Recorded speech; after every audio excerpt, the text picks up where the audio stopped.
Salut! Bienvenue dans ce premier podcast du Kamikaze de l'écran avec l'œuf dur. Et Xéo Four.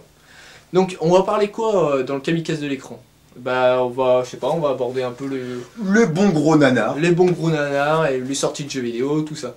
Donc pour bien commencer, donc avec ce numéro 1, on va vous parler en fait d'un nanar, un must, un bon gros nanar. The nanar. Un bon gros nanar bourré de testostérone, de baston, de fierté nationaliste et surtout de Chuck Norris, le divin.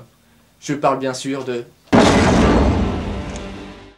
Alors pour vérifier que vous avez affaire à un film bien couillu, il suffit juste de mater la jaquette du DVD. Chuck Norris dans un style purement années 80, blue jean à tête aux pieds, ceinture de cow-boy, Uzi avec holster, et bien sûr, attention, la petite chemise ouverte sur son torse, en V comme ça. Je sais pas, sans doute le V de la victoire ou de virilité. Et bien sûr, la moustache, symbole de l'homme déterminé. Ah, carrément, ça jette quoi. Et les gros méchants soviétiques qui s'attaquent toujours au symbole de l'USA. Le Capitole, le World Trade Center. Et surtout, il y a un slogan dévastateur sur la jaquette, quoi, ça pète, voilà quoi, c'est... L'Amérique n'était pas prête. Lui si. Bah voilà, là on parle bien sûr de Chuck Norris. Hein. Oui, parce que Los USA est quand même un film qui rend vraiment hommage à Chuck Norris et ses fans ne vont pas être déçus. Ah non, ça c'est clair. Hein. C'est d'ailleurs dans ce film qu'on retrouve quelques-unes de ses répliques cultes comme... Qu'est-ce qui se passe ici? Qu'est-ce que c'est ce bordel? J'obéis aux ordres, toi tu vas voir ça. Si tu te pointes encore, tu peux être sûr que tu repars avec la bite dans un Tupperware. Et qu'est-ce que tu vas faire maintenant, connard?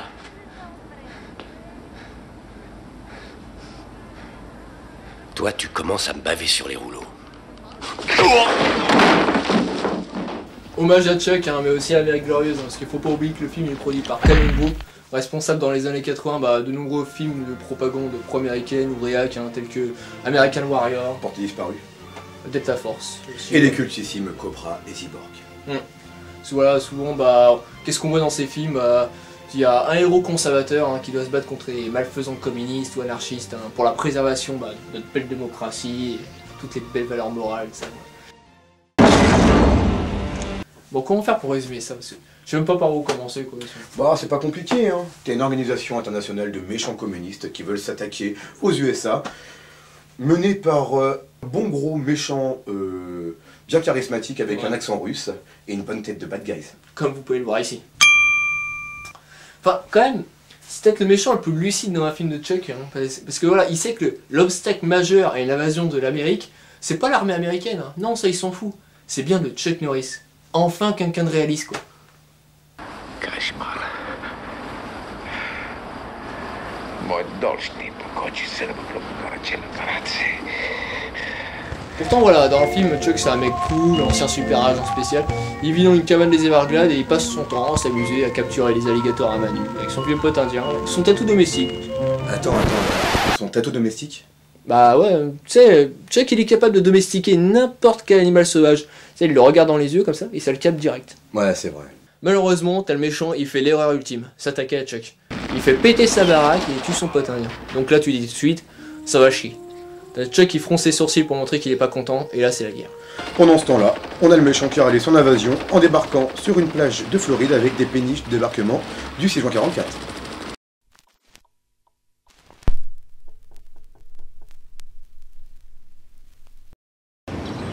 Bon les gars, on va faire mission incognito. Je veux la plus grande discrétion.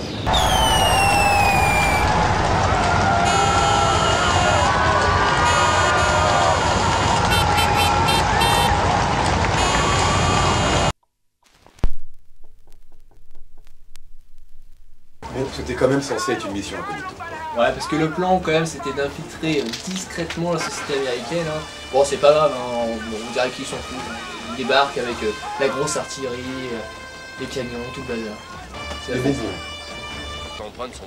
Bon, alors là, on remarque quand même que les Américains sont très très cons parce qu'ils ne remarquent pas qu'il y a une armée énorme qui vient de débarquer sur leur territoire en chaland sur une plage. Alors voilà, vive la sécurité nationale. Critique plan en septembre. Et pour montrer que les terroristes sont vraiment des vilains, enfin des gros vilains pas beaux et des communistes sans aucune morale, bah, qu'est-ce qu'ils vont faire? Bah, ils vont s'attaquer à tous les jolis symboles de l'innocence. On va prendre un exemple. Là par exemple, c'est la période de Noël, tout est beau et mignon, les couples s'embrassent, les enfants s'amusent. Et là, Remarquez quand même qu'un seul missile suffit à faire exploser une baraque entière. Je ne sais pas. Peut-être que chaque Américain doit sans doute bourrer leur maison de gaz ou de caisses de dynamite. ouais. D'ailleurs, pour vous montrer que c'est des gros salauds, ils s'attaqueront qu'à des enfants, des civils désarmés, enfin vous verrez ça plus tard. Ouais, c'est leur règle. Quoi. Par contre, moi j'aurais applaudir quand même l'armée russe pour avoir un armement de haute technologie. Ah oui. Par exemple, tiens, regardez.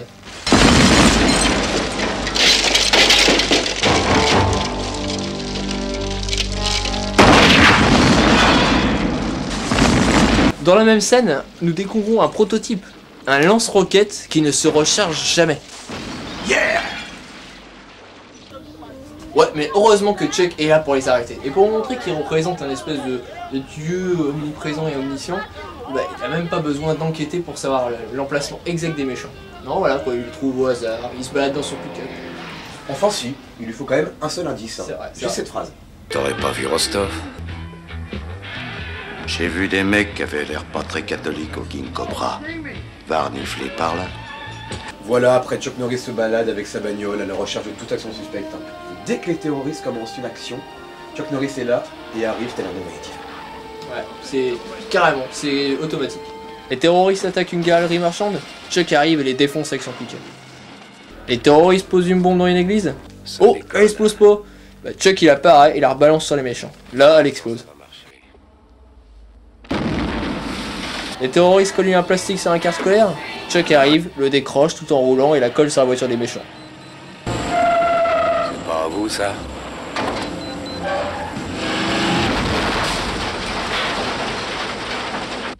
Bref, c'est un vrai dieu de la téléportation. Et enfin, le grand final cultissime. Ouais.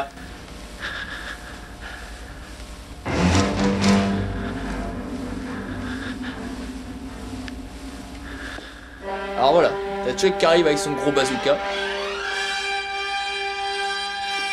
Il ralentit le temps, ouais parce qu'il peut le faire. Hein.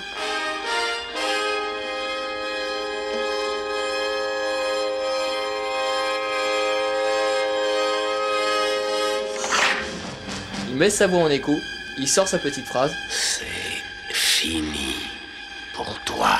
Et là t'as le doute qui se lit sur le visage du gros méchant. Et là Chuck il transforme en confetti. Du bon bourrinage quoi.